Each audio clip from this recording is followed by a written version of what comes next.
الحمد للہ رب العالمین والصلاة والسلام علی اشرف الانبیاء و سید المرسلین اما بعد رب اشرح لی صدری ویسر لی امری واحلل عقدۃ من لسانی یفقہوا قولی ربنا زدنا علما۔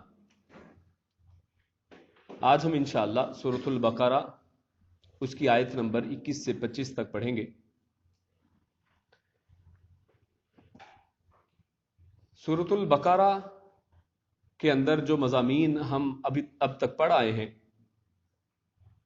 وہ ایک بڑی ترتیب کے ساتھ، اس میں ایک بڑی حسن ترتیب ہے۔ اللہ رب العزت نے خاص ترتیب سے موضوعات کو اکٹھا کیا ہے، یعنی بلکہ اللہ رب العزت کا کلام ہے یہ، اور اس کے اندر یہ اعجاز اور یہ خوبصورتی اس کا حصہ ہے کہ اللہ رب العزت نے شروع میں متقین کا ذکر فرمایا، اور متقین کا ذکر فرما کر اس کے بعد کفار کا تذکرہ کیا، اور کفار کے تذکرے کے بعد اللہ رب العزت نے منافقین کا تھوڑا تفصیل کے ساتھ جو ہے تذکرہ کیا، تاکہ منافقین کی پہچان ہو سکے، کیونکہ منافقین کا گروہ وہ مسلمانوں میں چھپا رہتا ہے لیکن حقیقت میں وہ کافروں میں سے ہے، یہ ہم ذکر کر آئے ہیں۔ اور اس کے بعد ان کفار کے دو گروہ جو ہیں، یعنی ایک بحیثیت مجموعی کفار اور ان میں سے خصوصاً منافقین کا ذکر کرنے کے بعد اللہ رب العزت نے آخر میں منافقین کی پہچان کے لیے دو خصوصی مثالیں بھی بیان فرمائیں جو ہم پچھلے سبق میں پڑھ آئے ہیں۔ آج کا انشاءاللہ جو سبق ہے آیت نمبر 21 سے 25 تک، اس میں ہم توحید کا بیان پڑھیں گے انشاءاللہ۔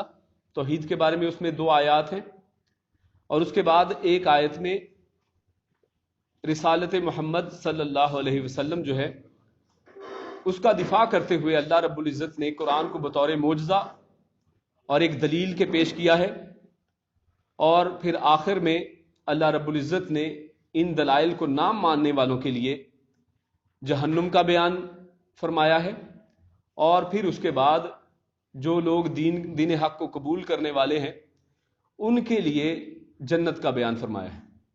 تو یہ آج ہمارا انشاءاللہ موضوع اس حوالے سے رہے گا۔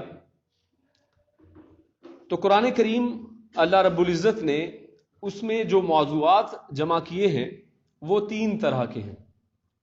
قرآن کریم میں سب سے پہلا موضوع وہ ہے توحید ربوبیت، یعنی اللہ رب العزت کی توحید، جس میں اس کی آگے شاخیں بیان کی جائیں گی۔ توحید کا بیان ہے اور دیگر عقائد کا بیان ہے۔ قرآن کا دوسرا موضوع جو ہے وہ احکام و مسائل کے حوالے سے ہے کہ قرآن کریم کے اندر اگر ہم پورے قرآن کا جائزہ لیں تو دوسرا موضوع جو ہمارے سامنے آتا ہے وہ احکام و مسائل، جس میں نماز، روزہ، حج، زکوٰۃ اور پورے کا پورا دین جو ہے انسان کے پیدا ہونے سے اس کے آخری دن تک جو کچھ معاملات ہیں وہ سب کے سب کو اللہ رب العزت نے اس میں ذکر کیا ہے۔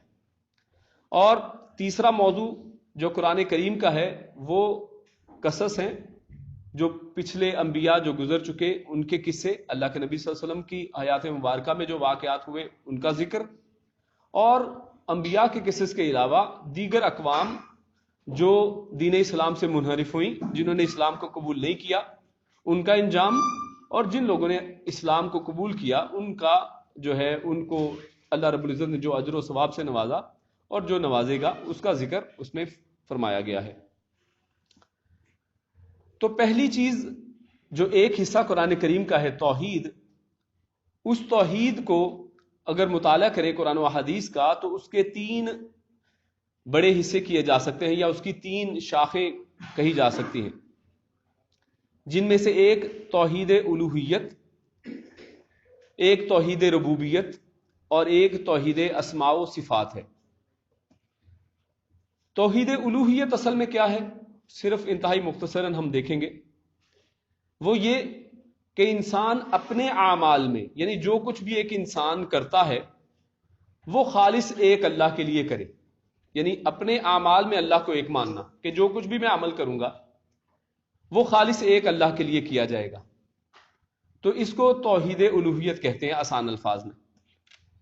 توحید ربوبیت وہ یہ ہے کہ اللہ رب العزت کو اللہ کے اعمال میں، یعنی جو کچھ بھی اللہ رب العزت کرتا ہے، یعنی جیسے اللہ رب العزت خالق ہے، مالک ہے، رازق ہے، سمیع ہے، بصیر ہے، اللہ رب العزت کے 99 نام اور اس کی خصوصیات ان گنت ہیں. تو اللہ رب العزت اپنی تمام تر خصوصیات کے اندر اور جو بھی اعمال اللہ رب العزت کے ہیں وہ خالص اللہ ہی کے لیے ماننا، اور یہ ماننا کہ اللہ کے علاوہ کوئی بھی ایسا نہیں کر سکتا. جیسا کہ اللہ کا نام السمیع ہے، اللہ سننے والا ہے، تو یہ سمجھنا کہ اللہ کے علاوہ جو ہے جس طرح اللہ سن سکتا ہے کوئی اور نہیں سن سکتا. پوری کی پوری کائنات کے تمام لوگ جن و انس ایک ہی دفعہ اللہ رب العزت کو اپنی اپنی زبان میں، دل میں یا بلند آواز سے پکاریں، اللہ رب العزت سب کی پکار کو ایک ہی دفعہ میں، ایک ہی وقت میں باقاعدہ سننے والا ہے اور اس کو جواب دینے والا ہے. تو اسی طرح دیگر مثالیں ہیں. تو یہ توحید ربوبیت ہے. اور تیسرے نمبر پر توحید اسماء و صفات، کہ اللہ رب العزت کے جتنے بھی نام ہیں اور اللہ رب العزت کی جتنی بھی صفات ہیں ان میں اللہ رب العزت کو خالص اکیلا اور واحد یکتا ماننا، اور اللہ کے ناموں سے کسی اور کو سرفراز نہ کرنا. یعنی جیسے اللہ رب العزت کا نام ہے رحمان اور رحمان، تو یہ رحمان کا نام اللہ کے علاوہ کسی کو دینا یہ جائز نہیں ہے. یہ اکیلے اللہ کا حق ہے کہ اس کو رحمان کہا جائے.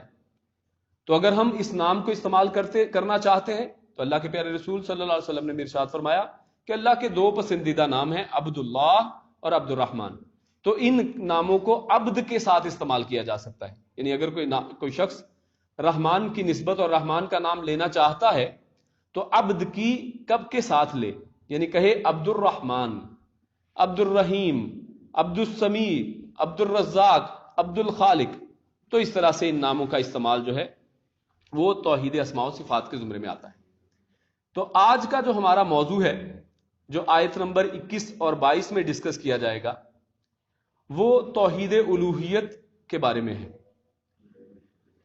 اور توحید الوہیت کو یہاں پر اللہ رب العزت نے قرآن کریم کے شروع ہی میں ذکر کیا ہے. یعنی مومنین کا بیان فرما دیا، اس کے بعد کفار کا بیان بڑی تفصیلاً منافقین کے ساتھ بیان کر دیا، اور پھر یہ کفار اور منافقین اور ساتھ ہی ساتھ مشرکین جو کفار ہی میں سے ہیں،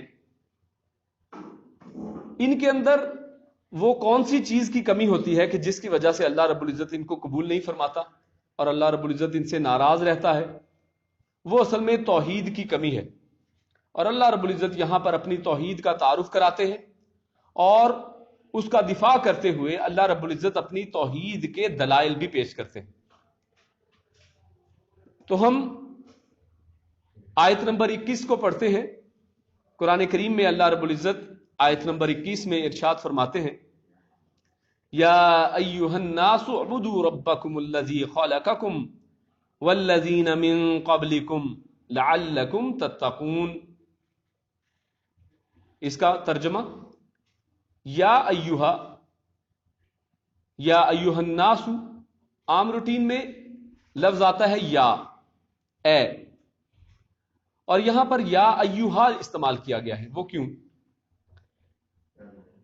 اس میں فرق آپ سمجھ لیجئے کہ کہاں پر یا استعمال کیا جاتا ہے اور کہاں پر یا ایھا. اس کا مطلب ایک ہی ہے، لیکن بعض اوقات ذہن کنفیوز ہوتا ہے کہ یا اور یا ایھا یہ دونوں میں کیا کوئی فرق ہے؟ فرق نہیں ہے. اصل میں جس کے بارے میں ارشاد کیا جا رہا ہے اس کے حوالے سے اس کو بدلا جاتا ہے یا استعمال کیا جاتا ہے. آگے ناس کے ساتھ کیونکہ ال لگا ہوا ہے، ناس کے شروع میں کیا ہے؟ صرف ناسن نہیں لکھا، الناس لکھا ہے. تو جب بھی الف لام کے ساتھ کسی بھی اسم کا استعمال کیا جائے گا جس کو بھی مخاطب کیا جا رہا ہے، اگر وہ ال کے ساتھ آتا ہے تو عربی گرامر کے روح سے اس کے شروع میں یا کی بجائے یا ایھا استعمال کیا جائے گا، یا اگر وہ مؤنث ہے تو یا ایتھا استعمال کیا جائے گا.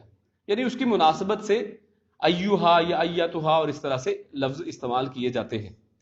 تو یہاں پر یا ایھا مطلب یا، یعنی اس کا مطلب وہی ہے، یعنی اے، یا ایھا الناس، اے لوگو. اور اگر یہاں پر خصوصاً ناس کے بارے میں کہا گیا ہے، یعنی عام لوگوں کو یہاں پر مخاطبت ہے، یہاں پر خصوصاً مومنوں کو نہیں کہا جا رہا، بلکہ ہر بندے کو یہاں پر مخاطب کیا جا رہا ہے، اور کیونکہ موضوع جو ہے وہ سب سے ریلیٹڈ ہے. تو یا ایھا الناس، اے لوگو، اے انسانوں، اعبدو، عبادت کرو. اور یہاں پر یہ فعل امر یعنی حکمیہ طور پر یہاں پر ارشاد ہوا ہے، یعنی عبادت کرو. یعنی ایسا نہیں ہے کہ تمہارے پاس کوئی آپشن ہے کہ چاہے تو عبادت کر لو چاہے تو نہ کرو. عبادت کرو ربکم، تمہارے رب کی. ربا یعنی وہی رب جو لفظ ہے، اور کم ساتھ لگا دیا، اور کم کا مطلب ہے تم سب، یعنی تم سب کا جو رب ہے اس کی عبادت کرو. اور ہم شروع میں مختصراً دیکھ آئے ہیں کہ توحید ربوبیت کا مطلب کیا ہے، کہ ایسی ذات، اللہ رب العزت کو ایسی ذات اور ایسی صفات والا سمجھنا کہ جو اپنے تمام کاموں میں اکلوتا ہے اور یکتا ہے اور اکیلا ہے. یعنی جس نے تم کو پیدا کیا ہے، جو تمہاری پرورش کرنے والا ہے، جو تم کو بنانے والا اور تمہارے آخر دم تک تمام کے تمام کام کرنے والا ہے، اس رب کی تم عبادت کرو. تو اللہ رب العزت نے یہاں پر جتلایا بھی ہے، ساتھ صرف بتایا نہیں ہے کہ تم عبادت کرو، بلکہ جتلایا بھی ہے ربکم لا کے، کہ جو تمہارا رب ہے جس نے تمہیں یہ پیدا کیا ہے اس کی تم نے عبادت کرنی ہے. کسی نئے بندے کی عبادت نہیں کی جا رہی، اس کا حکم نہیں دیا جا رہا، بلکہ اس ہستی کی عبادت کا حکم دیا جا رہا ہے جس کے تم پر بہت سارے احسانات ہیں. الذی، اور یہ ربکم کون ہے اس کی پھر آگے ڈیٹیل بتائی جا رہی ہے. الذی، وہ جو، خلقکم، خلقہ اس نے پیدا کیا، کم تم سب کو، اس نے تم سب کو خلق کیا ہے، تخلیق کیا ہے. والذین، وا، اور الذین، وہ لوگ جو، یہ جمع کا صیغہ ہے. الذی سنگل کے لیے آتا ہے، ایک اکیلے کے لیے، اور الذین جمع کے لیے آتا ہے. تو الذی اور الذین اصل میں ایک ہی ہے، جمع اور واحد کے لیے استعمال ہوتے ہیں. وا، اور الذین، وہ لوگ جو، یعنی اللہ نے نہ صرف تم لوگوں کو جن کو مخاطب کیا جا رہا ہے یعنی کفار مکہ، اور آج ہم سب تمام لوگ جو رہتی دنیا تک ہیں ان سب کو جن کو مخاطب ہیں، جو حاضر اور مستقبل میں آنے والے ہیں، ان سب کی بات یہاں پہ ہے کہ نہ صرف ان کو اللہ رب العزت نے پیدا کیا ہے، جب اور اس کے ساتھ ساتھ من قبلکم، جو تم سے پہلے گزر گئے، جو تمہارے باپ دادا تھے، جو بڑے تھے، وہ سب لوگ جو آج تک آدم علیہ السلام سے آج تک آئے ہیں، ان سب کو بھی اسی نے پیدا کیا ہے. یعنی ان سب کا بھی جو رب ہے، ان سب کا بھی جو خالق ہے، اس کی تم عبادت کرو. لا علکم، لعلکم، تاکہ تم، لعل یعنی تاکہ، کم تم سب، تتقون تاکہ تم بچ سکو، اس رب کے عذاب سے تم بچ سکو. تقویٰ کس کو کہتے ہیں؟ بچ کے نکلنے کو، پرہیز کرنے کو، غلط رستے کو چھوڑ دینے کو، اپنے آپ کو بچانے کو.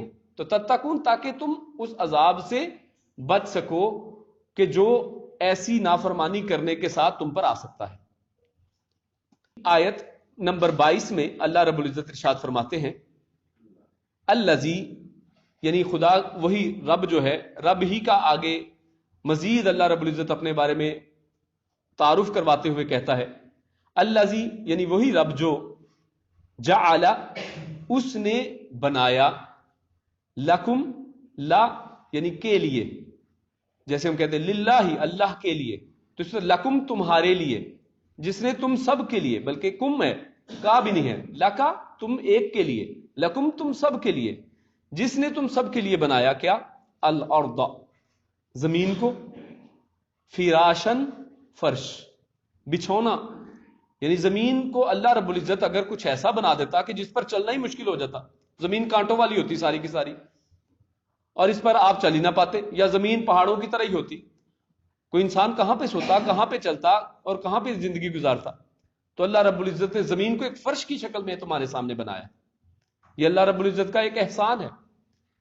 والسماء، اور آسمان، بناء، بناء ایک بنیاد کو بھی کہتے ہیں، ایک عمارت کو بھی کہتے ہیں، اور یہاں پر اس سے مراد ایک چھت، یعنی کوئی بھی عمارت جس کا ایک فرش جو زمین ہے، اس وقت تک عمارت محفوظ اور اس طرح کی نہیں ہو سکتی کہ جس میں کوئی شخص ایک حفاظت کے ساتھ سیکیورلی رہ سکے جب تک اس کے اوپر ایک محفوظ چھت نہ ہو. اللہ رب العزت نے آسمان کو چھت بنا دیا ہے. والسماء بناء، اور آسمان کو چھت بنایا. وَأَنزَلَ اور اس نے نازل کیا اتارا من السماء من سے السماء آسمان سے ماء پانی کو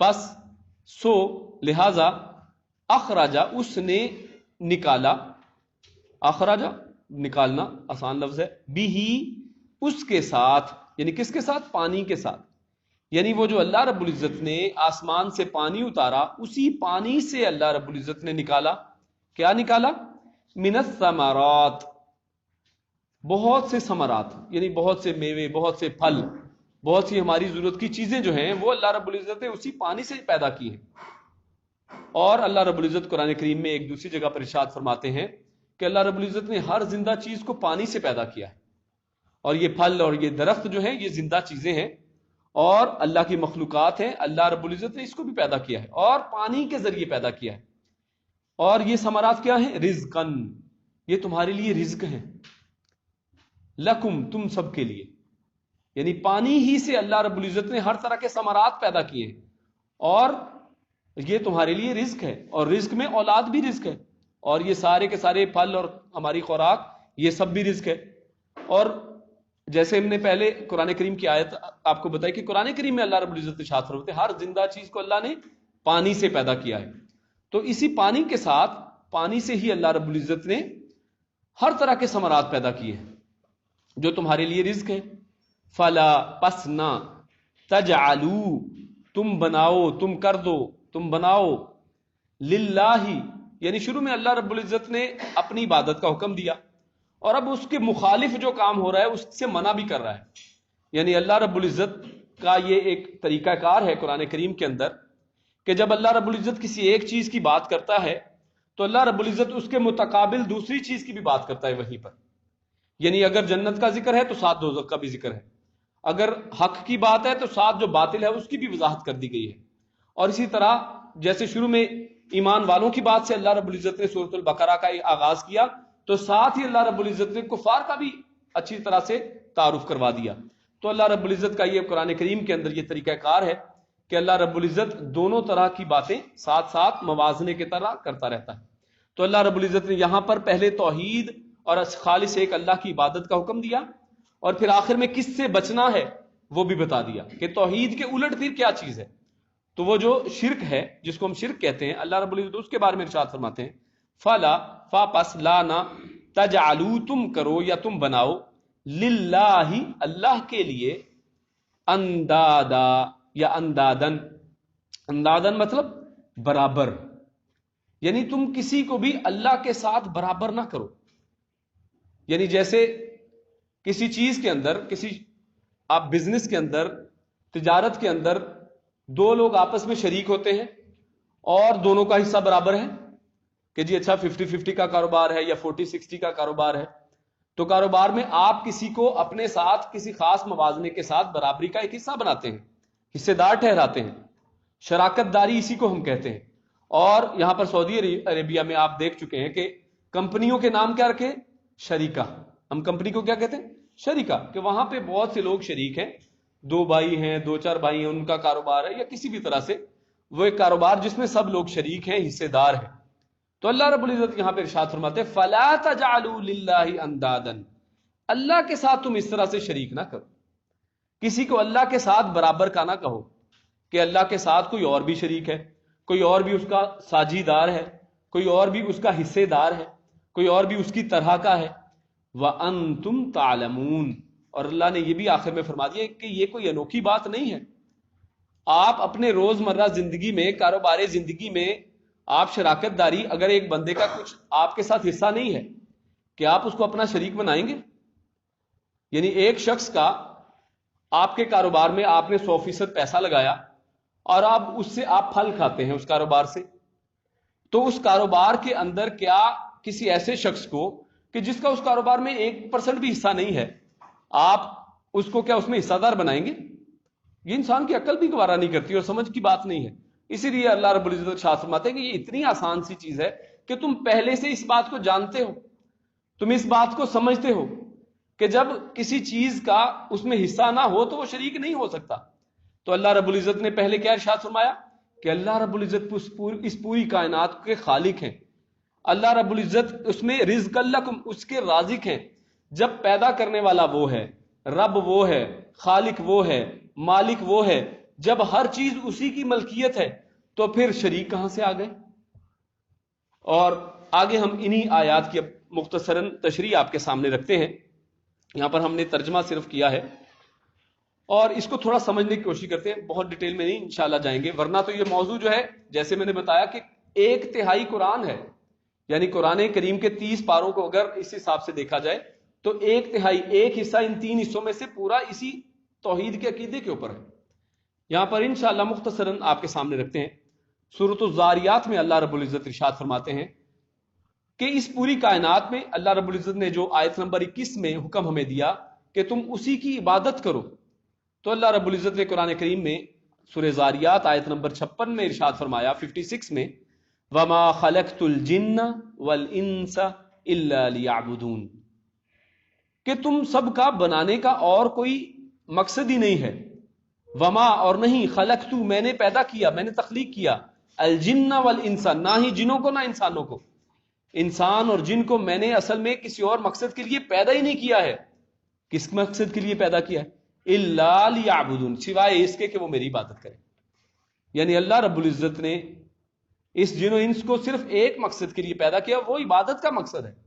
ہم اصل میں اسی ایک مقصد کو بھول کر ہم نے بہت سے اپنے دیگر مقصد بنا لیے ہیں، بلکہ ان کو فوقیت دے دی ہے. آج اللہ کی عبادت ہمارا سب سے آخری مقصد، یا کئیوں کا تو وہ مقصد ہی نہیں ہے، چلو آخری بھی ہو تو ہو، اور کئیوں نے تو اس کو اپنے مقصد کی لسٹ میں سے بھی نکال رکھا ہے. لیکن اللہ رب العزت نے اس کائنات میں ہر چیز کو جو ہے اور خصوصاً جن و انس کو پیدا کرنے کا مقصد ارشاد فرمایا ہے یہ کہ انسان اور جن جو ہیں اسی کی عبادت کریں. اسی طرح سورہ یونس آیت نمبر 3 میں اللہ رب العزت ارشاد فرماتے ہیں ان ربکم اللہ الذی خلق السماوات والارض فی 6 ایام، کہ بے شک تمہارا رب اللہ یہ وہی ہے جس نے آسمانوں کو اور زمین کو 6 ایام 6 دنوں میں پیدا کیا ہے. ثم استوى علی العرش، اور پھر اللہ رب العزت کی ذات عرش پر مستوی ہو گئی. یدبر الامر، اور یہی وہ رب ہے جس نے پہلے پیدا کیا، اس کے تمام انتظامات کو چلانے والا ہے، وہی تدبیریں کرنے والا ہے، وہی اس پوری کائنات کی پلاننگ کرنے والا ہے. لیکن آج کچھ لوگ یہ کہتے ہیں کہ اگر غوث نہ ہو، ہر وقت میں غوث کا ہونا ضروری ہے، اگر کوئی غوث دنیا میں سے چلا جائے تو پوری دنیا ہی درہم کر کے گر جائے. یعنی شاید غوث ہی دنیا کو چلا رہے ہیں. اللہ رب العزت کیا فرماتا ہے؟ اس دنیا کو نہ صرف پیدا کرنے والا اللہ ہے بلکہ اس کے ساتھ ساتھ اس کی ساری تدبیر کرنے والا بھی اللہ ہے، پلانر اللہ ہے. یدبر الامر ما من شفیع الا من بعد اذنہ، اور اللہ کی اجازت کے بغیر تو کوئی شفیع بھی ایسا نہیں ہے، سفارشی بھی ایسا نہیں ہے کہ سفارش کر سکے. جب تک کہ اللہ اجازت نہ دے کوئی سفارش بھی کرنے کی جرت نہیں کر سکتا. ذالکم اللہ ربکم، یہ ہے تمہارے رب کا تعارف، یہ ہے تمہارا رب، یہ ہے اس کی ذات اور یہ اس کی قدر اور منزلت ہے کہ جس نے تمام کائنات کو پیدا کیا ہے، اس کی تدبیر کرتا ہے، اس کی پلاننگ کرتا ہے، اور اس کی اجازت کے بغیر کوئی کچھ نہیں کر سکتا ہے. فاعبدوہ، لہذا وہی حکم دوبارہ اللہ رب العزت نے ارشاد فرمایا، لہذا اسی ایک کی عبادت کرو، اسی کی عبادت کرو. افلا تذکرون، کیا تم نصیحت حاصل نہیں کرتے؟ یعنی کیا تم ایسے گونگے اندھے بہرے ہو گئے ہو کہ تمہیں نصیحت اثر نہیں کرتی؟ افلا تذکرون، کیا تم نصیحت حاصل نہیں کرتے؟ اسی طرح سورۃ النحل کی آیت نمبر 17 سے 22 میں ایک بہت ہی اہم پیغام اور بہت سے مغالطوں کا خاتمہ ہے انشاءاللہ. کیونکہ بہت سے لوگ آج یہ مغالطہ رکھتے ہیں کہ یہ جو قرآن کریم کے اندر توحید کی آیات ہیں اور جو شرک کی ممانعت کی آیات ہیں، یہ غالباً ان کا خیال یہ ہے کہ یہ ساری کی ساری بتوں کے بارے میں ہے، یہ مردوں کے بارے میں ہے، بتوں کے بارے میں ہے. اور یہ جو آپ بزرگوں کو اس میں شامل کر لیتے ہیں کہ جی ان کی عبادت نہ کرو، اور یہ وہ عبادت نہیں ہے، وہ تو ساری قرآن کریم میں جو شرک کی آیات ہیں یہ تو بتوں کے بارے میں ہیں، ان کے بارے میں نہیں ہے. تو اللہ رب العزت نے ان آیات میں اس مغالطے کا خاتمہ فرمایا ہے. اور ساتھ ہی وہ کرائٹیریا، وہ شرط رکھ دی ہے کہ اگر آپ کسی کی عبادت کرنا چاہتے ہیں تو اگر اس بندے کے اندر وہ شرط ہے تو اس کی عبادت کرو. تو یہاں پر دیکھتے ہیں اس کا تذکرہ. اللہ رب العزت ارشاد فرماتے ہیں افمن یخلق کمن لا یخلق، کیا بھلا وہ جو پیدا کیا گیا ہے، پیدا کرتا ہے، کمن اس جیسا ہے، لا یخلق جو پیدا نہیں کر سکتا. یعنی کیا اللہ رب العزت جو پیدا کرنے والی ذات ہے تم نے ان کو انہی جیسا سمجھ لیا ہے کہ جو کچھ بھی پیدا نہیں کر سکتے ہیں؟ افلا تذکرون، پھر ایک انسان کو جھنجھوڑنے کے لیے کہا کہ کیا تم سمجھتے نہیں ہو، تمہیں نصیحت حاصل کرنا نہیں آتی. وَإِن تَعُدُّوا نِعْمَةَ اللَّهِ، اگر تم اللہ رب العزت کی نعمتوں کو گننا چاہو، لا تحصوها، تم ان کو گن بھی نہیں سکتے. پیدا کرنے کی بات تو بڑی دور ہے، تم پیدا خود کیے گئے ہو اور تم اس کی پیدا کردہ چیزوں کو بھی گن نہیں سکتے. ان اللہ لغفور الرحیم، لیکن اللہ رب العزت کتنا نرم مزاج ہے، کتنا معاف کرنے والا ہے، کتنا مہربان ہے. اس ساری اس رب کے ساتھ ظلم کے باوجود وہ رب تمہیں معاف بھی کرتا ہے، تم پہ رحم بھی کرتا ہے. واللہ یعلم ما تسرون وما تعلنون، اور اللہ رب العزت کی ذات تو ایسی ہے کہ جو تم چھپاتے ہو اور جو تم ظاہر کرتے ہو ہر چیز کو وہ جاننے والی ہے. والذین، اور آگے اب وہ تذکرہ کیا جا رہا ہے کہ جن کو تم پکارتے ہو ان کی بات ذرا سن لو. والذین یدعون من دون اللہ، اور وہ لوگ جو یدعون من دون اللہ، جن کو وہ پکارتے ہیں اللہ کے علاوہ، لا یخلقون شیئا، یعنی اللہ رب العزت نے یہاں پر ایک شرط کے طور پہ بیان کیا ہے کہ جن کو تم اللہ کے علاوہ پکارتے ہو انہوں نے تو کچھ بھی پیدا نہیں کیا.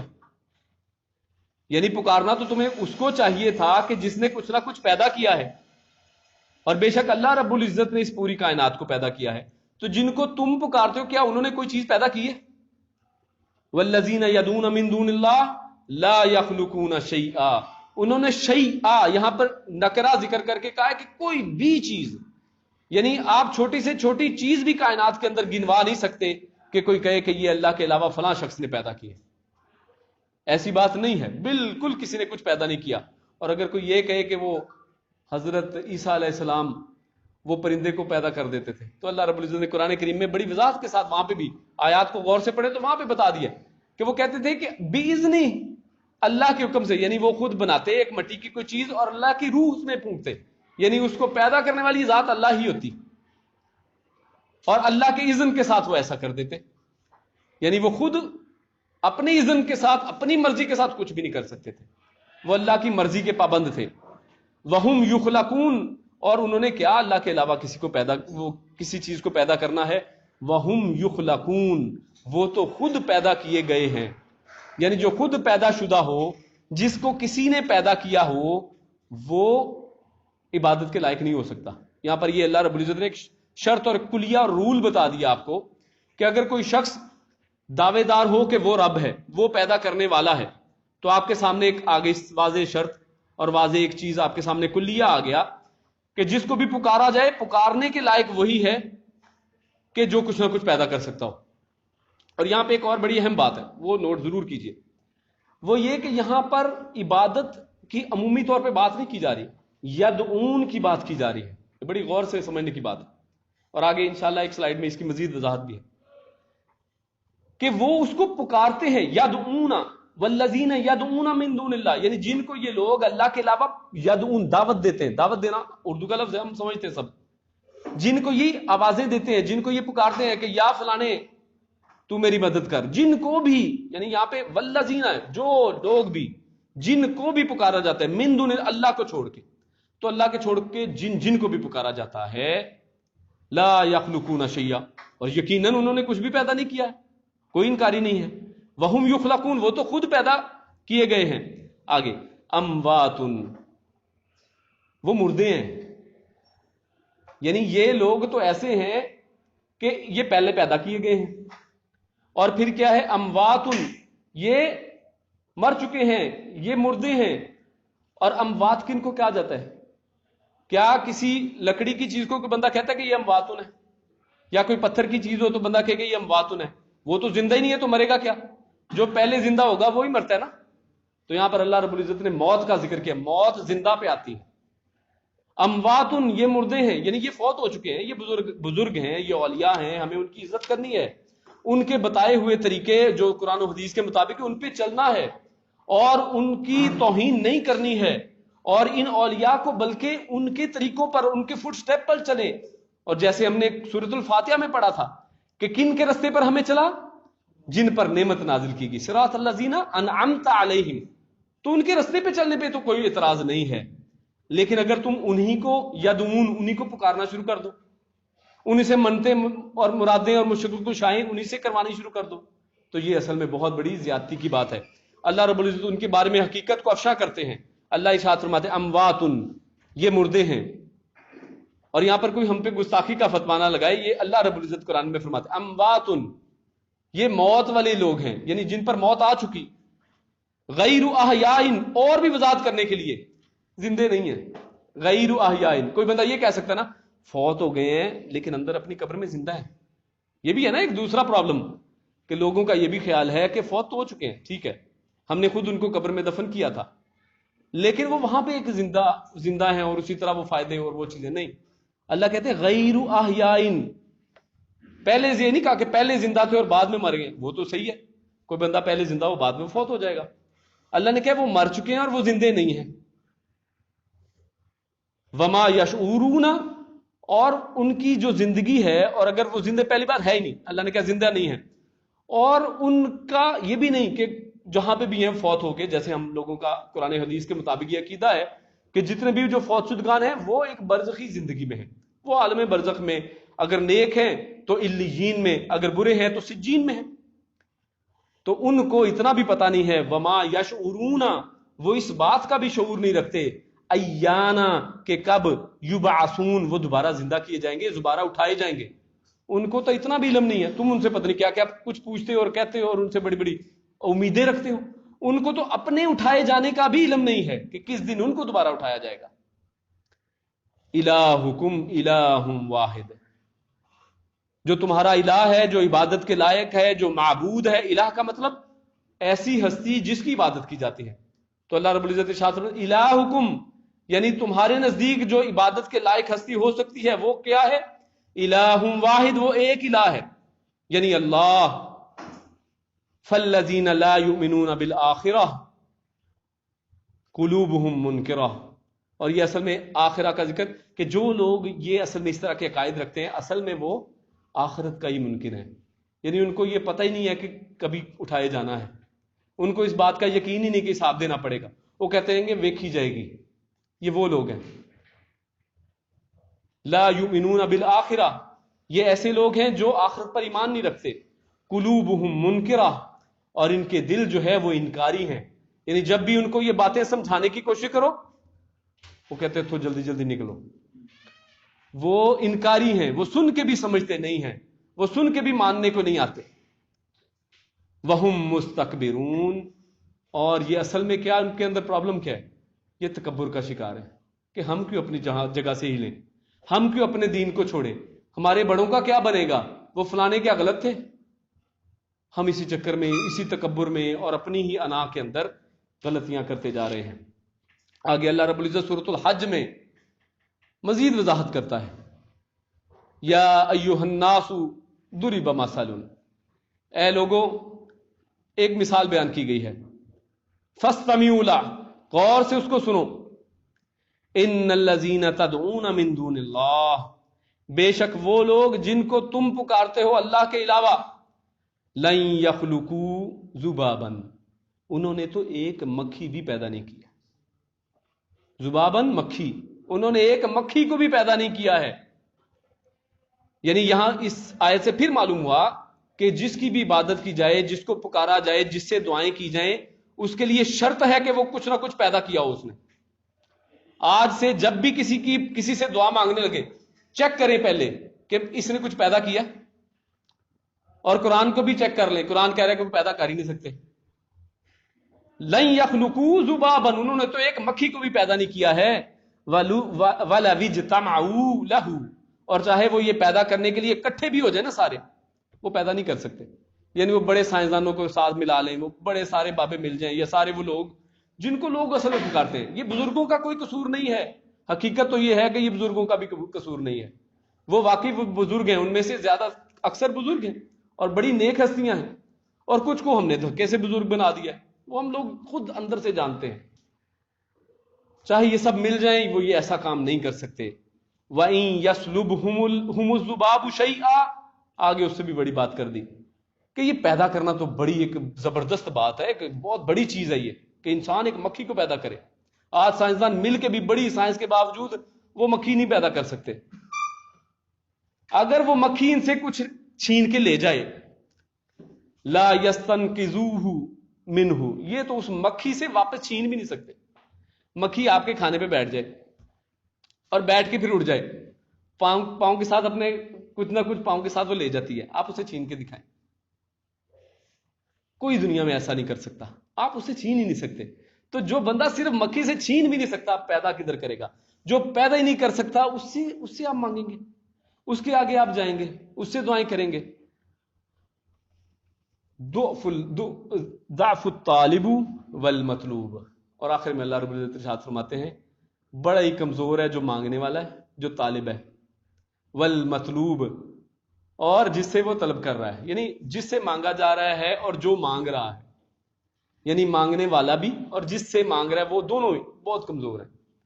اللہ کے مقابلے میں کسی کی کیا مجال؟ اللہ کے مقابلے میں سب بہت کمزور ہیں. اور آگے اللہ رب العزت ارشاد فرماتے ہیں، اور بہت ہی یہ کہہ لیں کہ دل بھرنے والی چیز ہے، ما قدر اللہ کا قدری.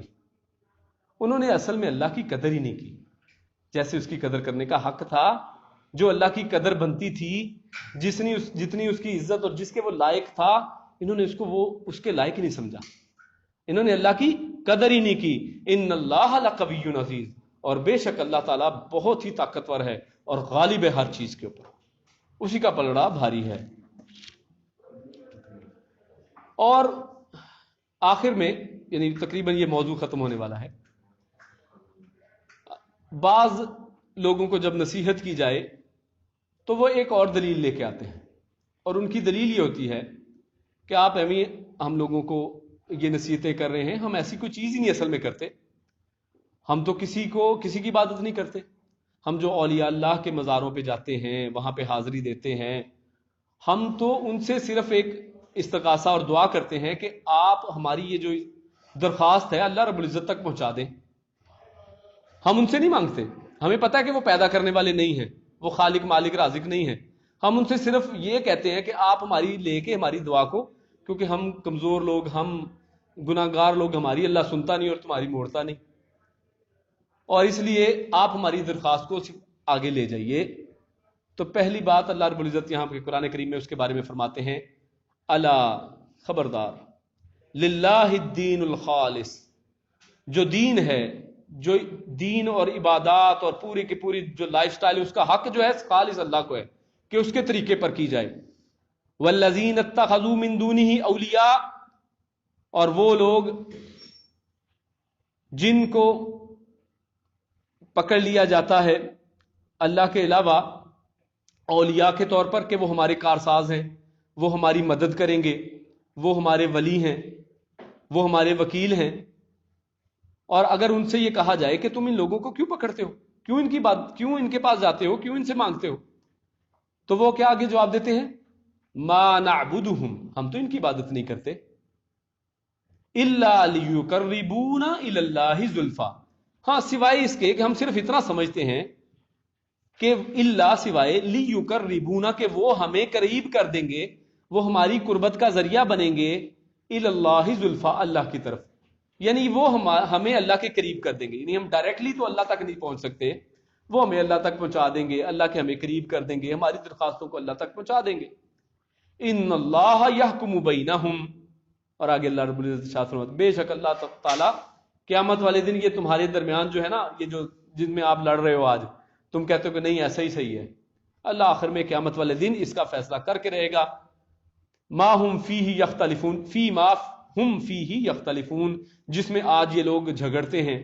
ان اللہ لا یہدی من ہوا کاذب کفار، اور اللہ رب العزت نے آخر میں کاذب کہا ایسے لوگوں کو کہ اللہ رب العزت جو جھوٹ بولنے والا ہے، جھٹلانے والا ہے، اللہ کی آیات ہم نے پہلے پیش کر دی پیچھے، اور اللہ کی بے شمار، یہ تو ہم نے چند آپ کے سامنے سیمپل کے طور پہ رکھی ہیں کہ جو شخص ان ساری آیات کھلی نشانیوں کے باوجود توحید کو خالص نہیں کرتا، خالص ایک اللہ کی عبادت نہیں کرتا، خالص اسی سے مدد نہیں مانگتا، اسی کے سامنے گڑ گڑاتا نہیں ہے، تو وہ اصل میں کاذب ہے، وہ جھٹلا رہا ہے، وہ جھوٹا ہے. اور کفار وہ انکار کرنے والا ہے، وہ منکر ہے، وہ کافر ہے اور کفر کرنے والا ہے. اور اس کافر سے مراد وہ والا مطلق کفر نہیں ہے، یعنی جہاں پر بھی قرآن و حدیث میں کفر کا لفظ آتا ہے اس سے مراد کفر صغیرہ یا چھوٹا کفر ہے. ہاں یہی اگر اس کے اوپر عقیدہ بن جائے، اسی کے اوپر وہ ڈٹ جائے تو یہی کفر اکبر ہے. آگے ایک اور غلط فہمی کا ازالہ سورہ یوسف میں اللہ رب العزت ارشاد فرماتے ہیں وَمَا يُؤْمِنُ أَكْثَرُهُمْ بِاللَّهِ إِلَّا وَهُمْ مُشْرِكُونَ. بہت سے لوگ یہ بھی دلیل کے طور پہ ایک لے کے آتے ہیں بات، اور اپنے آپ کو انہوں نے اسی میں پھنسا کے رکھا ہے، اور بہت سے اصل میں بڑوں نے یہ ان کی غلط فہمی ان کے دماغ میں ڈال دی ہے.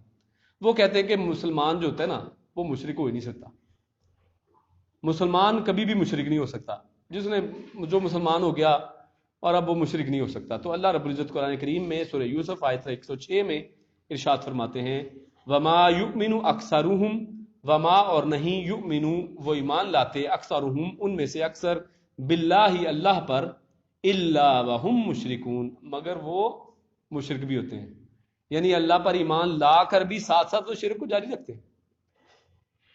یعنی اس کا مطلب یہ ہے کہ ایمان کے ساتھ ساتھ بہت سے لوگ ایسے ہیں، اور یہ ممکن ہے کہ لوگ ساتھ ساتھ شرک بھی کرتے رہیں. یعنی ایسی بات نہیں ہے کہ جو بندہ ایک دفعہ مسلمان ہو جائے وہ شرک نہیں کر سکتا. اسی وجہ سے اللہ کے نبی صلی اللہ علیہ وسلم بھی وہ شرک سے پرہیز کی، یا اللہ رب العزت سے استغاثہ کیا کرتے کہ اللہ رب العزت انہیں شرک سے یعنی پناہ دے، پناہ میں رکھے. اللہم انی اعوذ بک ان اشرک بک وانا عالم. اور اسی طرح آگے اس وقت دماغ میں نہیں ہے. تو یہاں ان آیات سے یہ چیز کھل کر ہمارے سامنے واضح ہو جاتی ہے کہ سارے کے سارے جو بھونڈے اور بالکل بری دلائل تھے جن کی کوئی دلیل اور کوئی حقیقت نہیں ہے، اللہ رب العزت کا قرآن واضح طور پر اپنی توحید کو واضح کرتا ہے. اب دو احادیث صرف آپ کے سامنے اسی شرک کی مزید وضاحت کے لیے اور اسی توحید کو خالص اور مزید سمجھنے کے لیے.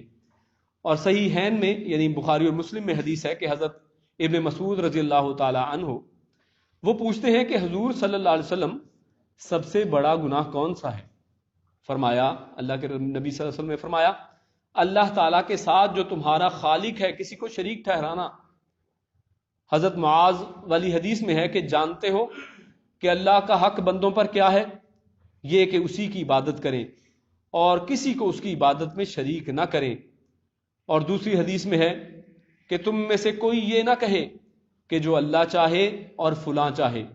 ایک صحابی نے آ کے کہا تھا نا کہ ماشاء اللہ و ما شئت، جو اللہ چاہے اور جو آپ چاہیں. تو اللہ کے نبی نے جواب میں ارشاد فرمایا کہ کوئی ایسا نہ کہے کہ جو اللہ چاہے اور فلاں چاہے، بلکہ یوں کہے کہ جو کچھ اکیلا اللہ چاہے. اور ہم تو یہ کہتے ہیں کہ اللہ کے نبی صلی اللہ علیہ وسلم آپ ہمیں بلا لیجئے. بہت سے لوگ مدینہ منورہ میں جا کے وہاں پہ دعائیں مانگتے ہیں کہ آپ ہمیں بلا لیجئے، جبکہ چاہت کس کی چلے گی؟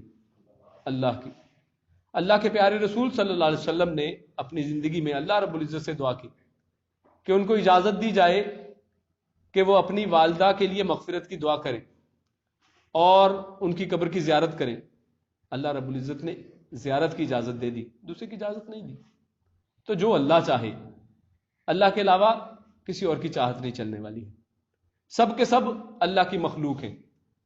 امام الانبیاء، سید الانبیاء، اس کائنات میں مخلوقات میں سب سے زیادہ افضل ہستی ہمارے پیارے رسول صلی اللہ علیہ وسلم کی ہستی ہے. لیکن وہ بھی خالق نہیں ہیں، وہ مالک نہیں ہیں، وہ بھی اللہ رب العزت کے سامنے اپنی دعائیں رکھنے والے ہیں. اسی طرح ابن حاتم کی جو حدیث ہے اس میں ابن عباس رضی اللہ تعالیٰ عنہ کے حوالے سے ان سے جب پوچھا گیا یہی آیت جو ہم آج پڑھ رہے ہیں فَلَا تَجْعَلُوا لِلَّهِ أَنْدَادًا وَأَنْتُمْ تَعْلَمُونَ، تو اس کے بارے میں پوچھا گیا کہ اس میں جو انداد ہے، یہ جو لفظ اندادا یعنی اللہ کے برابر نہ ٹھہراؤ کسی کو، اس کا مطلب کیا ہے؟ تو ابن عباس رضی اللہ تعالیٰ عنہ نے ارشاد فرمایا ہوا شرک، وہ شرک ہے، یعنی اندادا کا مطلب کیا ہے؟ اللہ کے ساتھ برابر ٹھہرانے کا مطلب کیا ہے؟ کہ اللہ کے ساتھ کسی کو شریک ٹھہرانا. اور یہ شرک کیسا ہے؟ اخفا من دبیب النمل، یہ چیونٹی کی چال سے بھی زیادہ چھپی ہوئی چیز ہے، یعنی اس سے بھی ہلکا ہے، آواز نہیں آتی اس کی. یعنی انسان شرک کر رہا ہوتا ہے، انسان کو پتہ ہی نہیں ہوتا کہ میں شرک کر رہا ہوں، انسان سمجھتا ہے کہ میں بالکل ٹھیک کر رہا ہوں، اپنے آپ کو توحید پرست سمجھتا ہے. بہت سے ایون جو لوگ توحید کے دعوے دار ہیں، بعض اوقات وہ اس طرح کی غلطیاں کرتے ہیں، پتہ ہی نہیں ہوتا کہ میں شرک میں مبتلا ہو چکا ہوں. اور اسی لیے انہوں نے کہا کہ یہ چیونٹی کی چال سے بھی زیادہ جو ہے نا مخفی ہے، چھپا ہوا ہے. اور کیسی چیونٹی؟ علی صفات سودا، یعنی ایک جو کالے پہاڑ کے اوپر چل رہی ہے، یعنی کالے پتھر پہ ایک کالے رنگ کی چیونٹی چل رہی ہو، نہ وہ نظر آنے کی اور نہ ہی اس کی آواز آ سکتی ہے آپ کو، یعنی اتنی مخفی شرک ہوتا ہے. اور یہ ظلمت اللیل، اندھیری رات میں بھی ہو، یعنی ایک اندھیری رات ہے، آپ کو نہیں پتا کس ڈائریکشن میں ہے، کدھر ہے، کون سے پتھر پہ ہے، پتھر بھی کالا ہے، تو اس طرح سے یہ شرک اتنا مخفی ہے. اور انہوں نے آگے کچھ مثالیں بیان کی اور یہ بہت اہم ہے، ان کو نوٹ کیجیے. اور مثالیں یہ ہیں، وہ ہوا ان یقول، کہ بندہ یہ کہے واللہ واللہ واللہ وحیاتک، کہ اللہ کی قسم اور تیری زندگی کی قسم. کسی بندے نے اگر یہ کہا تو اس نے کیا کیا؟ شرک. کہ اللہ کی قسم اور تیری زندگی کی قسم. اور ہم دن میں پتہ نہیں کئی دفعہ بیوی بچوں کی اور کئیوں کی زندگیوں کی قسمیں کھاتے رہتے ہیں. اور آگے یا فلان و حیاتی، یعنی فلاں اور میری زندگی کی قسم، اس طرح انسان کہے. یا پھر کہے لولا کلیبا ھذا لآتانا اللصوص، اگر یہ کتیا نہ ہوتی تو چور پڑ جاتے، چور آ جاتے. یعنی اگر انسان یہ کہہ دے کہ اگر یہ کتیا نہ ہوتی تو گھر میں چور آ جاتے، تو یہ کہنا شرک ہے، کیونکہ چور کو آنے سے کس نے روکا؟ اللہ نے. اور یہ بندہ اس کا ذمہ دار اس کتیا کو ٹھہرا رہا ہے. اور میں مثال اکثر دیا کرتا ہوں ہمارے عام روٹین کی، کہ ہم اکثر کہیں پہ ایک دم آگے ٹریفک میں کوئی گاڑی آگے، ہم نے ایک دم بریک لگی، میں بریک نہ لگاتا تو آج ٹکر لگ جانی تھی. یعنی مطلب یہ ہوا کہ میں نے بچایا اپنے آپ کو، اللہ نے نہیں بچایا. اگر میں بریک نہ لگاتا تو ٹکر لگ گئی تھی. تو یہ یعنی ہم جانتے، ہم اپنے آپ کو توحید پرست کہتے ہیں اور ہم اس طرح کے جملے بول جاتے ہیں، پتہ ہی نہیں ہوتا. تو یہ شرک کا جملہ ہے. اور ولولا البت فی الدار، اگر یہ بطخ کا بچہ یا بطخ گھر میں نہ ہوتی، لآتانا اللصوص، تو چور پڑ جاتے. یعنی بطخ نے آوازیں نکالی تو ہمیں جاگ گئے اور اس سے ہوا. تو یہ سارا شرک ہے. اور اسی طرح انسان کا یہ قول کہ لولا اللہ و فلان، کہ اگر اللہ نہ ہوتا اور فلانا نہ ہوتا. ہم لکھتے ہیں پیچھے گاڑیوں کے اللہ نبی وارث، ہم لکھتے ہیں نا گاڑیوں میں کہ اگر اللہ نہ ہو اور فلاں نہ ہو، یعنی فلاں اور اللہ یہ دونوں نے سنبھال کے رکھا ہوا، اللہ کے ساتھ برابر کا شریک کر دیا ہے. صرف اللہ رب العزت سنبھالنے والے ہیں آپ سب کو، ہم سب کے وارث، سب اس کائنات سے چلے جانے والے ہیں. اور قیامت والے دن اللہ رب العزت کہنے والے ہیں کہ آج کون ہے، آج بادشاہت کس کی ہے، کون باقی رہ گیا ہے بتائیں. جن کو آج ہم باقی کئی طریقوں سے ہیلے بہانوں سے باقی رکھنے کی کوشش کرتے رہتے ہیں، کئی اپنے پاس سے دلائل گھڑتے ہیں کہ نہیں وہ ابھی باقی ہیں. اس دن اللہ رب العزت واضح طور پہ بتا آج کدھر ہے باقی وہ، جو کدھر گئے. لا تجلو فلان ھذا کلہ بشرک، اور ان کا مطلب اس طرح کی تمام باتیں جو ہیں وہ شرک ہیں. اور آخر میں شرک کی سزا کیا ہے؟ اگر بندہ شرک کرے تو پھر کیا ہوگا؟ سورۃ النساء آیت نمبر 48 میں اللہ رب العزت ارشاد فرماتے ہیں ان اللہ لا یغفر ان یشرک بہ، کہ اللہ رب العزت جس نے شرک کیا اس کے ساتھ، اس کو ہرگز معاف نہیں فرمائے گا. وَيَغْفِرُ مَا دُونَ ذَلِكَ لِمَن يَشَاءُ، اور اس کے علاوہ انسان جو مرضی کرتا رہے اس کو اللہ چاہے تو معاف کر سکتا ہے.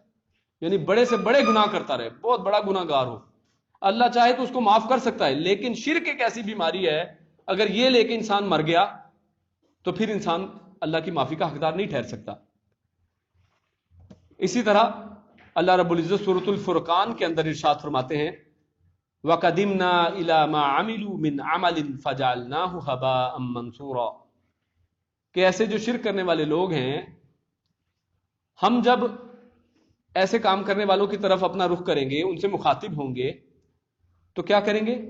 تو جو بھی انہوں نے عملوں میں سے عمل کیے ہوں گے، یعنی اس بندے نے روزے رکھے، حج کیے، ہر سال حج کرتا تھا، ہر بڑے روزے رکھتا تھا، صدقے خیرات کرتا تھا، بہت بڑا پکا نمازی تھا، ساتھ شرک بھی کرتا تھا. تو جو کچھ بھی انہوں نے عمل کیا ہوگا کیا ہوگا؟ فَجَعَلْنَاهُ، ہم اس کو کر دیں گے ہباء منصورا، دھول اور مٹی. اور ہباء منصورا کا تفسیر یہی کی گئی ہے کہ جو اگر روشنی کے اندر اگر آپ دیکھیں تو باریک باریک سے ذرات ہوتے ہیں، کیا ان کا وزن ہے؟ اگر وہ پڑ جائیں آپ کے ترازو کے اوپر، ان کا وزن ہوگا؟ ترازو کو کوئی فرق نہیں پڑتا اس کا، جتنے مرضی وہ ڈسٹ کے پارٹیکلز گرتے رہے.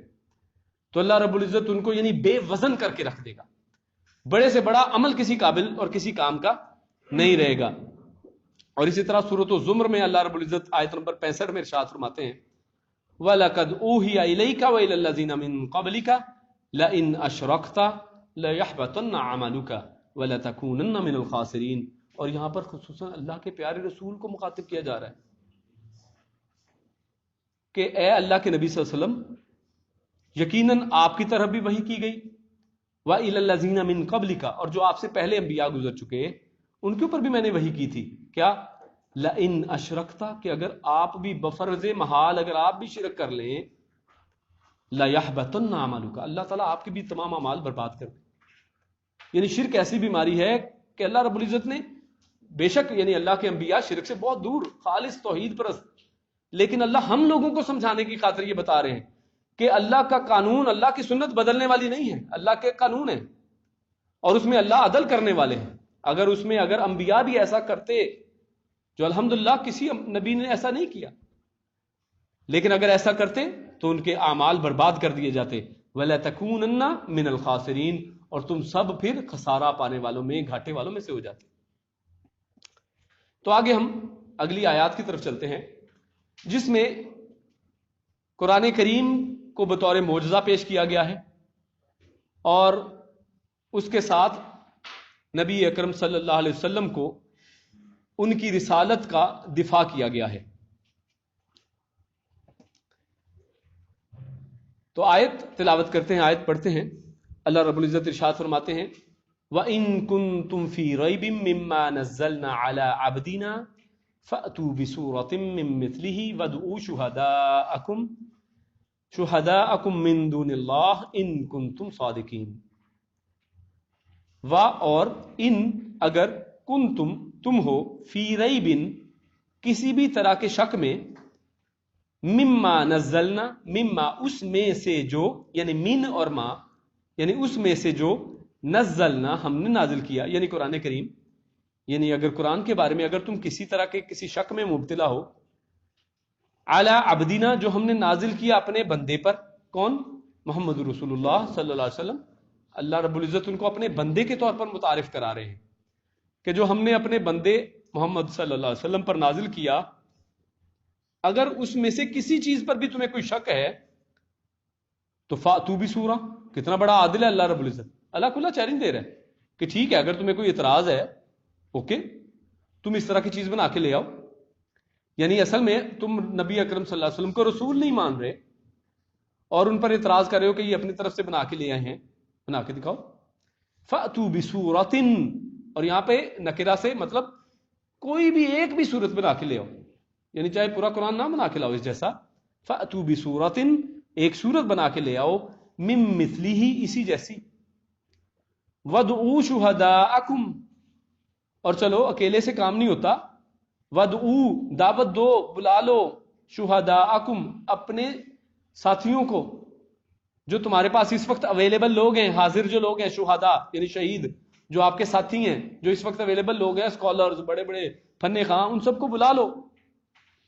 من دون اللہ، ہاں اللہ کو نہیں، اللہ کو شامل نہیں کر سکتے. من دون، اللہ کے علاوہ، کیونکہ اللہ کے علاوہ کو تم سمجھتے ہو نا کہ ان کا کہنا مانیں گے. اور اس زمانے میں بھی مشرکین مکہ یہودیوں اور عیسائیوں سے جا جا کے مشورے کرتے تھے کہ یہ بڑے علماء ہیں اور یہ ہمیں ایسے ایسے ٹرکس بتائیں گے جس سے اللہ کے نبی صلی اللہ علیہ وسلم پر اعتراضات کریں گے.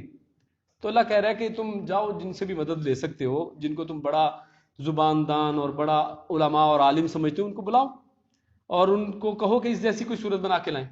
ان کنتم صادقین، اگر تم اپنے دعوے میں سچے ہو. کیا دعویٰ؟ کہ اللہ کے نبی کو تم نبی نہیں مانتے اور ان کو کہتے کہ شاعر ہیں، مجنون ہیں، اپنے پاس ہی بنا کے لے آتے ہیں. تو اس دعوے کی تصدیق پیش کرو.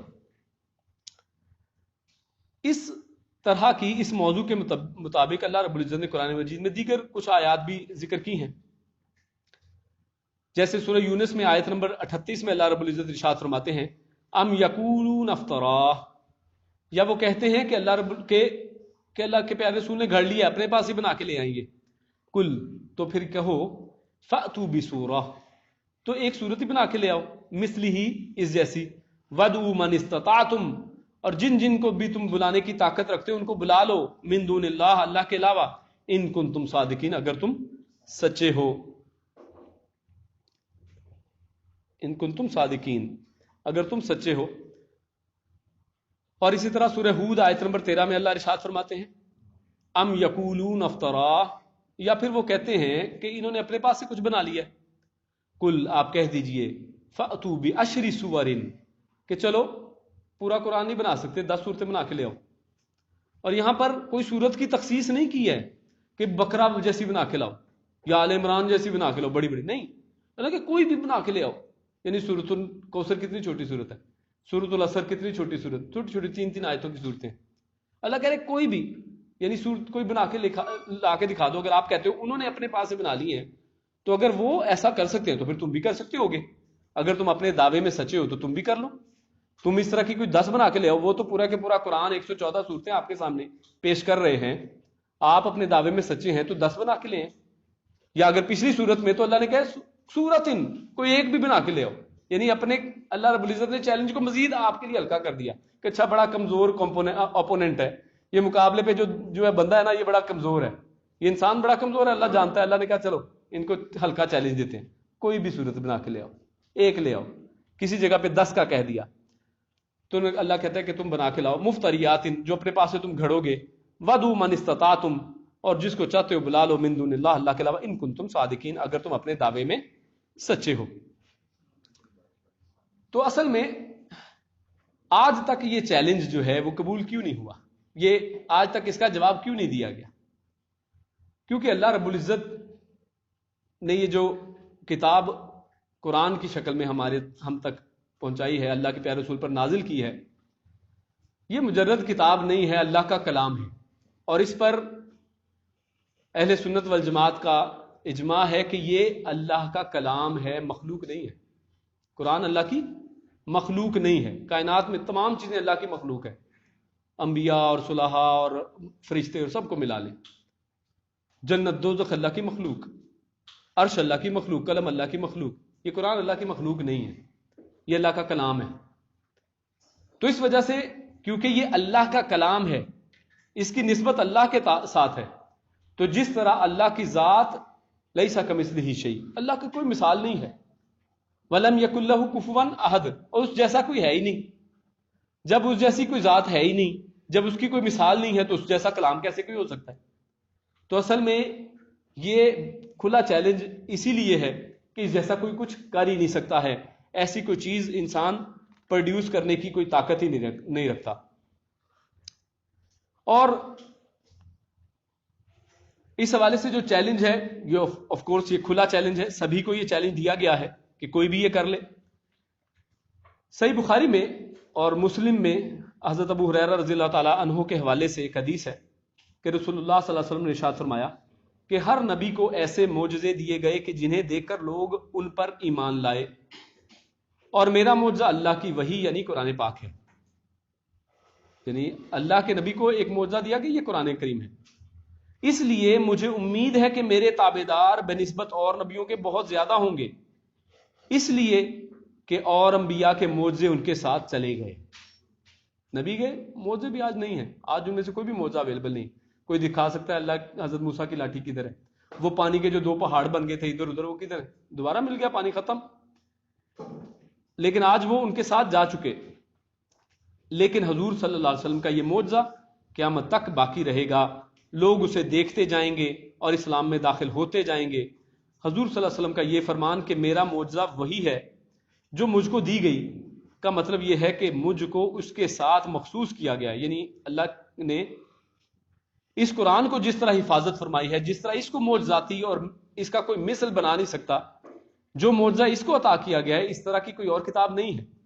اور تمام علماء اس پر متفق ہیں کہ جو دیگر کتابیں ہیں ان کے بارے میں ہمارا موقف یہی ہے کہ ان میں رد و بدل بھی کی گئی اور ان کے اندر اس طرح مکس چیزیں کر دی گئیں کہ آج آپ پہچان نہیں سکتے کہ کون سا اللہ کا کلام ہے اور کون سا ان لوگوں نے گھڑ کے تورات میں، زبور میں، انجیل میں ڈال دیا ہے۔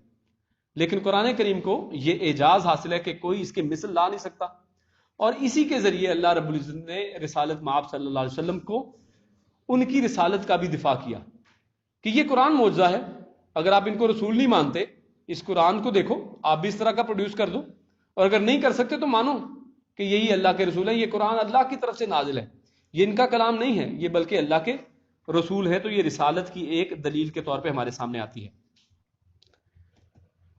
اور آیت نمبر 24 میں اللہ رب العزت ارشاد فرماتے ہیں فَإِن لَمْ تَفْعَلُوا، جو میں نے آپ کے سامنے چیلنج رکھا ہے، اگر تم اس کو نہیں کر سکتے، پس ان، اگر لم نہ، تفعلوا، تم کر سکو، تم کرو، ولن تفعلوا، اور تم ہرگز کر ہی نہیں سکتے۔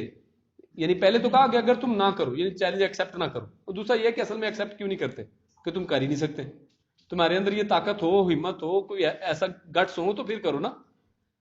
ولن تفعلوا، تو پھر فاتقوا النار التي وقودها الناس والحجارہ، تو یہاں پہ اللہ رب العزت نے نار جہنم کا بیان کیا ہے کہ جہنم کی آگ ہے پھر ایسے لوگوں کے لیے، فاتقوا، تو پھر ڈرو، النار، اس آگ سے، التي، وہ جو، وقودها، ایندھن ہے اس کا، وقود، ایندھن، ہا، اس کا، یعنی اس آگ کا، مونس، یعنی جہنم مونس ہے، الناس، یہ آگ کیسی ہے، اس کا ایندھن کون ہے، الناس، لوگ، والحجارہ، اور پتھر، اعدت للکافرین، اور یہ آگ جو ہے یہ کافروں کے لیے تیار کی گئی ہے۔ آج ہم صرف جہنم کے بیان تک آگے بقیہ چند منٹوں میں آپ کے سامنے پیش کر کے جنت کا ذکر انشاءاللہ اگلی دفعہ کریں گے تفصیل سے۔ سورۃ الجن آیت نمبر 15 میں اللہ رب العزت ارشاد فرماتے ہیں وَأَمَّا الْقَاسِطُونَ فَكَانُوا لِجَهَنَّمَ حَطَبًا، اور جو گناہ گار ہوئے وہ دوزخ کا ایندھن بنے۔ یعنی اللہ رب العزت نے جو ارشاد فرمایا ہے وَقُودُهَا النَّاسُ وَالْحِجَارَةُ، کہ اس جہنم کا ایندھن کون ہے، لوگ اور پتھر۔ یعنی ایک چیز سمجھیے کہ اگر آگ کے اندر کوئی چیز مزید ایڈ کی جائے تو سائنٹیفک ایک رول یہ ہے کہ وہ چیز ہیٹ کو ایبزارب کرے گی، جذب کرے گی، جس کی وجہ سے ہیٹ میں کمی آ جائے گی، ہیٹ کم ہو جاتی ہے اس سے۔ لیکن اللہ رب العزت یہاں پہ کیا ارشاد فرماتے ہیں کہ یہاں پر یہ انسان جو ہے جب جہنم میں ڈالے جائیں گے تو جہنم کی آگ بجھے گی نہیں، کم نہیں ہوگی، بلکہ یہی تو اس کا فیول ہے۔ وہ آگ ایسی ہے کہ جس کا فیول یہ خود انسان ہے۔ اور ویسے بھی انسان کو آپ نے، مطلب اللہ معاف فرمائے، اللہ، انسان جو جلتے ہیں دیکھا ہوگا کہ جب انسان جلتا ہے تو اس کی سکن ویکس کی طرح، موم کی طرح پگھل کے گرتی ہے۔ یعنی اللہ رب العزت نے انسان کو اس طریقے سے، اس چیز سے، ایسے مٹیریل سے بنایا ہے جو ویکس کا، موم کا کام دیتا ہے، جلنے والا ہے، جلنے کو بھڑکانے والا ہے، جلنے میں اور اضافہ کرنے والا ہے۔ یعنی انسان جب جہنم میں ڈالے جائیں گے تو آگ کم نہیں ہوگی، آگ زیادہ ہو جائے گی۔ یہ انسان اس کا ایندھن ہے، اللہ رب العزت اس سے محفوظ رکھے۔ اللہم اجرنا من النار، اللہم اجرنا من النار، اللہم اجرنا من النار۔ سورۃ الاسراء میں اللہ رب العزت ارشاد فرماتے ہیں آیت نمبر 97 میں، 97، وَمَن يَهْدِ اللَّهُ فَهُوَ الْمُهْتَدِ، اور جس کو اللہ ہدایت دے پس وہی ہے اصل میں ہدایت پہ۔ وَمَن يُضْلِلْ فَلَن تَجِدَ لَهُمْ أَوْلِيَاءَ مِن دُونِهِ، اور جو گمراہ ہو گیا تو وہ اللہ کے علاوہ کسی کو اپنا مددگار، ولی، اولیاء کا لفظ یہاں پہ ہے واضح، کہ وہ پھر کسی اولیاء کے سہارے پہ نہ رہے کہ فلانا ولی مجھے بچا لے گا، فلاں بندہ میری نصرت کرے گا، میری مدد کرے گا، قیامت والے دن جہنم کے کنارے پہ کھڑا ہوگا، جو بندہ آئے گا اس کو پکڑ پکڑ کے جنت میں ڈالتا جائے گا۔ یہ سب دعوے جھوٹے ہیں، یہ سب فراڈ اور جھوٹ کی باتیں ہیں، 2 نمبر چیزیں ہیں۔ تو وہ کوئی نہیں پائے گا ایسا بندہ کہ جو اس کا مددگار ہو سوائے اللہ کے۔ ہاں، اللہ مدد کر سکتا ہے اس بندے کی کہ جہنم میں سے اس کو نکال لے۔ وَنَحْشُرُهُمْ يَوْمَ الْقِيَامَةِ عَلَى وُجُوهِهِمْ، اور ایسے لوگوں کا ہم حشر اس طرح سے کریں گے قیامت والے دن کہ ان کے چہروں کے بل وہ ہوں گے، اُمْيًا، اندھے ہوں گے، وَبُكْمًا، اور وہ بہرے گونگے ہوں گے، وَسُمًّا، اور وہ بہرے ہوں گے، مَأْوَاهُمْ جَهَنَّمْ، ان کا ٹھکانہ، یعنی ہمیشگی وہ وہیں پہ رہیں گے، وہ ٹھکانہ ہے، ادھر ٹھہر جائیں گے وہ۔ ٹھکانہ مطلب جہاں پہ انسان ٹھہر جائے۔ اب اس کے بعد اگلی کوئی ڈیسٹینیشن نہیں ہے، the last destination, the final destination. اب اس کے بعد یہ نہیں کہ اچھا کچھ دیر کے بعد نکل جائیں گے، نو. وَمَأْوَاهُمْ جہنم، ان سب کا ماوا جہنم ہے. کلما خبت زدناہم سعیرا، تو جب بھی یہ جہنم بجھنے لگے گی، کم ہونے لگے گی، زدناہم سعیرا، اس کی ایک خصوصیت بیان کر دی کہ یہ کم نہیں ہوگی، یہ اور بھی زیادہ بڑھکے گی. پھر یعنی آپ کو سمجھیں گے کہ شاید بجھنے لگی ہے، نہیں، یہ اور تیز ہونے لگی ہے. اس کے اندر تیزی ہی تیزی ہے، کمی نہیں ہے. یعنی وہاں پہ آگ میں آپ کمی کا نہیں سوچ سکتے. اور اسی طرح اس میں ایک اور لفظ آیا وقودہ الناس والحجارہ، حجارہ پتھر. تو پتھر کے حوالے سے عبداللہ ابن عباس، عبداللہ ابن مسعود رضوان اللہ علیہم اجمعین اور دیگر صحابہ کرام اور بہت سے تابعین اور مفسرین، ان کا قول یہ ہے مختصر یہ کہ یہ پتھروں سے مراد گندک کے پتھر ہیں. گندک کے پتھر یعنی جو اردو پنجابی میں پٹاس کہتے ہیں، شاید انگلش میں فاسفورس کہتے ہیں، شاید گندک. تو یہ فاسفورس کا پتھر ہے، کالا سیاہ پتھر ہے، سخت پتھر ہے. اور اس کی وجہ سے یعنی دیکھیے وقودہ الناس والحجارہ، عذاب بڑھتا ہی جا رہا ہے. یعنی ایسے پتھر اس کا ایندھن ہے کہ جو دھماکے کریں گے، جو آگ کو اور بڑکائیں گے. گندک سے کیا ہم کرتے ہیں؟ چھوٹے چھوٹے ہم پٹاخے پھوڑتے ہیں، تو اس میں تھوڑی سی گندک ڈالیں، کتنا زبردست دھماکہ ہوتا ہے. تو جس میں جہنم میں پتھر اس کے ڈالے گئے ہیں، تو وہ جہنم کیسی ہے، اللہ رب العزت ہمیں اس سے محفوظ کرے. اعدت للکافرین، اور یہ جہنم کس کے لیے اللہ نے بنائی ہے؟ اعدت للکافرین، کافروں کے لیے تیار کی ہے. اور اس سے استدلال علماء نے، مفسرین نے یہ کیا ہے کہ، اور ابن عباس رضی اللہ عنہ کا بھی قول یہی ہے کہ جہنم ابھی بھی موجود ہے. یعنی بعض متکلمین وغیرہ نے کہا کہ جی یہ جہنم وغیرہ کوئی نہیں ہے، یہ صرف انسانوں کو ڈرانے کے لیے صرف کانسیپٹ ہے، یہ ایک صرف خیالی باتیں. نہیں، ایسا نہیں. اعدت تیار کر کے رکھی ہے پہلے سے، یعنی پاسٹ ہے اس کے لیے. اعدت تیار کی جا چکی ہے، یہ پہلے سے ریڈی ہے. للکافرین، اور اس میں صرف کافر ہی جائیں گے. اور اس حوالے سے دیگر آیات اور بھی چیزیں ہیں، لیکن صرف ایک آدھ آپ کے سامنے صرف پیش کر کے بات ختم کرتا ہوں کہ جہنم جو ہے وہ کیسی ہے اور کس طرح سے اس کی حیت اور وہ ماہیت کیا ہے. حضرت ابو ہریرہ رضی اللہ تعالیٰ عنہ سے روایت ہے کہ رسول اللہ صلی اللہ علیہ وسلم نے ارشاد فرمایا کہ جہنم نے اپنے رب سے شکایت کرتے ہوئے کہا کہ اے میرے رب، جگہ کی تنگی اور بند رہنے کی وجہ سے میرے ایک حصے نے دوسرے حصے کو کھا لیا. یعنی جہنم اپنے ایک حصے کو دوسرے حصے کو کھا رہا ہے، اس کا ایک حصہ دوسرے کو کھا رہا ہے. چنانچہ اللہ سبحانہ تعالیٰ نے اسے 2 سانسیں لینے کی اجازت دی، ایک سانس سردی کے موسم میں اور دوسری سانس گرمی کے موسم میں. لہٰذا اسی وجہ سے تمہیں سخت گرمی اور سخت سردی محسوس ہوتی ہے. تو یہ دنیا کی جو گرمی ہے جس کو ہم برداشت نہیں کر پاتے، بہت سے لوگ ہر سال مرتے ہیں گرمی کی وجہ سے، یہ جہنم کا ایک سانس ہے. کتنی خطرناک یہ جہنم، اللہ رب العزت ہمیں سے محفوظ فرمائے. اور جہنم کی گہرائی کے بارے میں صحیح مسلم میں حضرت ابو ہریرہ رضی اللہ تعالیٰ عنہ سے روایت ہے کہ ہم رسول اللہ صلی اللہ علیہ وسلم کے ساتھ تھے کہ اچانک دھماکے کی آواز آئی. رسول اللہ صلی اللہ علیہ وسلم نے دریافت کیا کہ تمہیں معلوم ہے یہ کیسی آواز ہے؟ صحابہ نے عرض کیا کہ اللہ اور اس کے رسول ہی بہتر جانتے ہیں. تب آپ صلی اللہ علیہ وسلم نے فرمایا یہ ایک پتھر تھا جو آج سے 70 سال پہلے جہنم میں پھینکا گیا تھا اور آگ میں گرتا چلا جا رہا تھا اور اب وہ جہنم کی تہ تک پہنچا ہے. اللہ رب العزت ہمیں سب کو جہنم کے عذاب سے محفوظ رکھے. اسی پر اپنی بات کو ختم کرتے ہیں. سبحان ربک رب العزت عما یصفون وسلام علی المرسلین والحمد للہ رب العالمین.